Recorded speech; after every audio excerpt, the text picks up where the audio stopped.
The day of the race arrived with a heavy sky, the kind that seemed to press down on everyone's shoulders.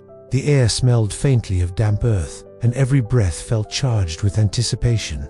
The stadium buzzed with restless energy, but inside, the athlete stood still, staring at the track ahead, as if it were more than a strip of lanes. To him, it was the measure of everything he had trained for: the sweat, the sacrifice, the long hours when no one was watching. Today, all of that would be put to the test. His hands trembled slightly as he adjusted his running shoes. The noise of the crowd echoed faintly in his ears, but his thoughts were somewhere else. He remembered the voice of his coach, calm yet firm, words that had been repeated countless times during training. Winning matters, yes, but not more than who you are when no one's keeping score. Those words seemed small in the face of competition, yet they lingered in him like the steady beat of a heart. Around him, the other runners stretched and focused, each carrying their own dreams, their own battles. His main rival stood just a few feet away, a man he had faced many times before. Their rivalry was intense, sharpened by near misses and close calls. This time, he thought, it could finally be mine. The hunger for victory burned inside him, strong enough to drown out almost everything else. When the call to line up came, the athlete walked to his mark. He lowered himself into position, feeling the rough texture of the track beneath his fingertips. His chest tightened, not only from nerves, but from the weight of expectation: his own, his team's, and the countless eyes watching. The world seemed to shrink into a narrow lane stretching out in front of him. The finish line, a distant shimmer. His muscles obeyed instinct, years of training woven into each stride. The track blurred beneath him as the crowd roared, but inside, there was silence. Each step was a dialogue between power and endurance, between his body and his will. He felt alive, as if the world's noise had been stripped away, and only the race remained. But even as he pushed forward, something deeper stirred in him, a quiet awareness that the test ahead would not only measure his speed, it would measure his heart. The race pressed on, and the air seemed to thicken with each stride. The crowd's roar surged like a wave, rising and falling. Yet to the athlete it all faded into a steady hum. His rival ran close, their steps almost synchronized, the rivalry tightening into something personal and unspoken. Every breath burned in his chest, every muscle screamed, but the fire inside drove him forward.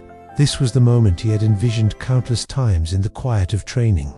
The dream of pulling ahead, of tasting victory at last. Then, it happened. Out of the corner of his eye, he saw his rival stumble. At first, it looked like a misstep, something minor, but then the man fell hard onto the track. The sound of skin scraping against the ground was sharp enough to cut through the thunder of the crowd. Gasps rippled through the stadium, and in that instant, the athlete's world shifted. The finish line was still ahead, close enough to grasp if he just kept running. One choice lay clear and easy to seize the moment, take the win he had fought so long for. But his feet slowed. His heart pounded, not from exertion, but from conflict. His rival lay behind, struggling to rise, and every instinct of competition screamed at him to go on. Yet another voice spoke louder, the memory of his coach's words, etched into him like a scar. Winning matters, yes, but not more than who you are when no one's keeping score. The stadium was alive with expectation. Some shouted for him to run, others cried out in sympathy for the fallen runner. But to the athlete, time seemed suspended. His legs trembled as if torn between two worlds. The world of ambition, where medals defined worth, and the world of honor, where character spoke louder than victory. He thought of what it would mean to cross that finish line alone, to hold the trophy but carry the weight of knowing he had looked away from another's struggle. The glory would be hollow, the cheers empty. The fire that once pushed him forward now flickered uncertainly. With a deep breath, he made his choice. He slowed to a stop, turned, and ran back toward his rival. The crowd erupted in confusion, voices blending into a storm of disbelief and awe. He knelt beside the fallen man, extending his hand. For a brief moment, their eyes met, two rivals bound not by competition, but by humanity. The rival's hand was rough, trembling with pain, yet it clasped his own with surprising strength. Slowly, the athlete pulled him up, steadying him as the roar of the crowd swelled into something different, not the sound of victory, but of recognition. Together they stood, two figures on the track, neither first nor last, but something greater. They began to move forward again, step by step, slower now, but in rhythm. The finish line loomed ahead, no longer a place of triumph for one, but a symbol of something shared. The athlete could feel the ache in his legs, the burn in his chest, yet there was a strange lightness in his heart. He knew the medal would not be his, but what he carried in this moment was far more lasting. The crowd, once divided between cheers and gasps, now rose as one. Strangers shouted their names, clapped their hands raw, not for a winner, but for courage. The cameras captured every step, yet what mattered most was invisible, the unspoken lesson that echoed through the stadium. Courage is not the absence of fear, nor the hunger for glory. Courage is the quiet decision to do what is right, even when it costs you what you thought you wanted most.